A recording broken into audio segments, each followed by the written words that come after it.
Kamala.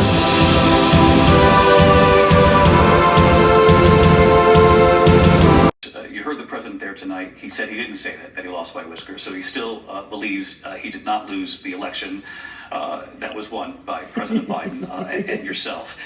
But I do want to ask you about something that's come up in the last couple of days. This was a post from President Trump about this upcoming election just weeks away. He said, when I win, those people who cheated, and then he lists donors, voters, election officials, he says will be prosecuted to the fullest extent of the law, which will include long-term prison sentences.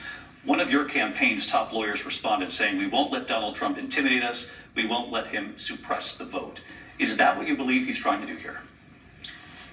Donald Trump was fired by 81 million people. So let's be clear about that. And clearly he is having a very difficult time processing that. But we cannot afford to have a president of the United States who attempts, as he did in the past, to upend the will of the voters in a free and fair election. And I'm going to tell you that I have traveled the world as Vice President of the United States, and world leaders are laughing at Donald Trump. I have talked with military leaders, some of whom worked with you, and they say you're a disgrace.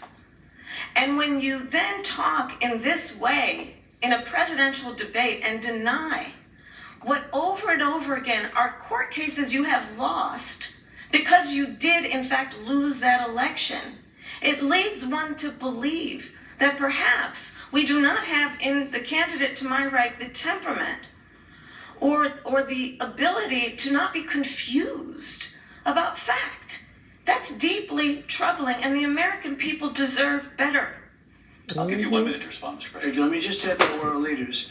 Viktor Orban, one of the most respected men, they call him a strong man. He's a tough person, smart. Prime Minister of Hungary. They said, why is the whole world blowing up? 3 years ago it wasn't. Why is it blowing up? He said, because you need Trump back as president. They were afraid of him. China was afraid, and I don't like to use the word afraid, but I'm just quoting him. China was afraid of him. North Korea was afraid of him. Look at what's going on with North Korea, by the way. He said Russia was afraid of him. I ended the Nord Stream 2 pipeline, and Biden put it back on day one, but he ended the XL pipeline. The XL pipeline in our country, he ended that. But he let the Russians build a pipeline going all over Europe and heading into Germany, the biggest pipeline in the world. Look, Viktor Orban said it. He said the most respected, most feared person is Donald Trump. We had no problems when Trump was president. But when this weak, pathetic man that you saw at a debate just a few months ago, that if you weren't in that debate, he'd be running instead of her. She got no votes. He got 14 million votes. What you did, you talk about a threat to democracy. He got 14 million votes, and they threw him out of office. And you know what? I'll give you a little secret. He hates her. He can't stand her. But he got 14 million votes. They threw him out. She got 0 votes. And when she ran, she was the first one to leave because she failed. And now she's running. I don't understand it, but Mr. I'm okay President, with it because your time is I think up. we're Thank going to you. do very well. We've got a lot more to get to. Turning now Yes. to the Israelis who are still being held, Americans among them. Vice President Harris, in December, you said, quote, Israel has a right to defend itself, but you added, quote, it matters how, saying international humanitarian law must be respected. Israel must do more to protect innocent civilians. You said that 9 months ago. Now an estimated 40,000 Palestinians are dead. Nearly 100 hostages remain. Just last week, Prime Minister Benjamin Netanyahu said there's not a deal in the making. President Biden has not been able to break through the stalemate. How would you do it? Well, let's understand how we got here. On October 7, Hamas, a terrorist organization, slaughtered 1,200 Israelis. Many of them young people who were simply attending a concert. Women were horribly raped. And so absolutely, I said then, I say now, Israel has a right to defend itself. We would. And how it does so matters. Because it is also true, far too many innocent Palestinians have been killed. Children, mothers. What we know is that this war must end. It must end immediately, and the way it will end is we need a ceasefire deal and we need the hostages out. And so we will continue to work around the clock on that. Work around the clock, also understanding that we must chart a course for a two-state solution. And in that solution, there must be security for the Israeli people and Israel, and in equal measure for the Palestinians. But the one thing I will assure you always, I will always give Israel the ability to defend itself, in particular as it relates to Iran and any threat that Iran and its proxies pose to Israel. But we must have a two-state solution where we can rebuild Gaza, where the Palestinians have security, self-determination, and the dignity they so rightly deserve.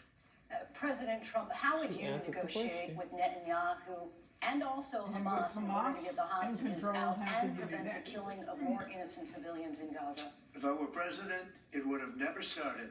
If I were president, Russia would have never, ever, I know Putin very well, he would have never, and there was no threat of it either, by the way, for 4 years, have gone into Ukraine and killed millions of people when you add it up. Far worse than people understand what's going on over there. But when she mentions about Israel, all of a sudden, she hates Israel. She wouldn't even meet with Netanyahu when he went to Congress to make a very important speech. She refused to be there because she was at a sorority party of hers. She wanted to go to the sorority party. She hates Israel. If she's president, I believe that Israel will not exist within 2 years from now. And I've been pretty good at predictions, and I hope I'm wrong about that one. She hates Israel. At the same time, in her own way, she hates the Arab population. Why? Because the whole place is going to get blown up. Why? Arabs, Jewish people, Israel. Israel will be gone. It would have never happened. Iran was broke under Donald Trump. Now Iran has $300 billion because they took off all the sanctions that I had. Iran had no money for Hamas or Hezbollah or any of the 28 different spheres of terror. And they are spheres of terror, horrible terror. They had no money. It was a big story, and you know it. You covered it very well, actually. They had no money for terror. They were broke.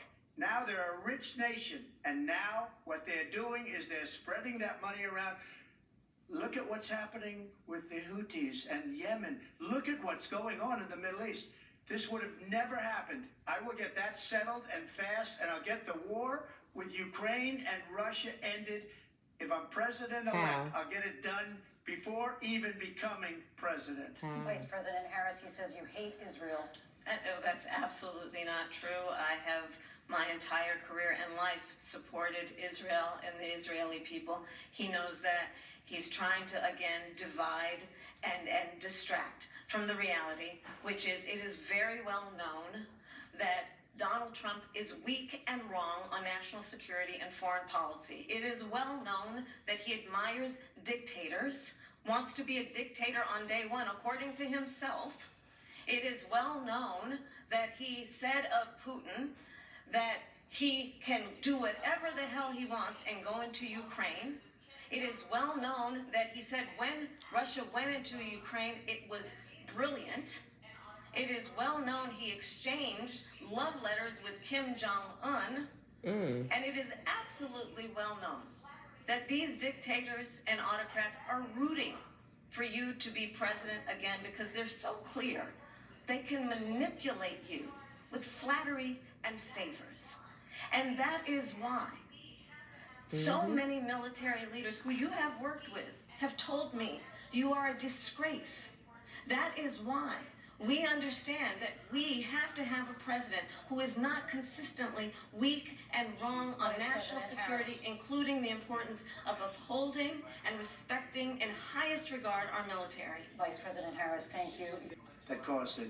That's weak on national security by allowing every nation last month for the year, 168 different countries sending people into our country. Their crime rates are way down.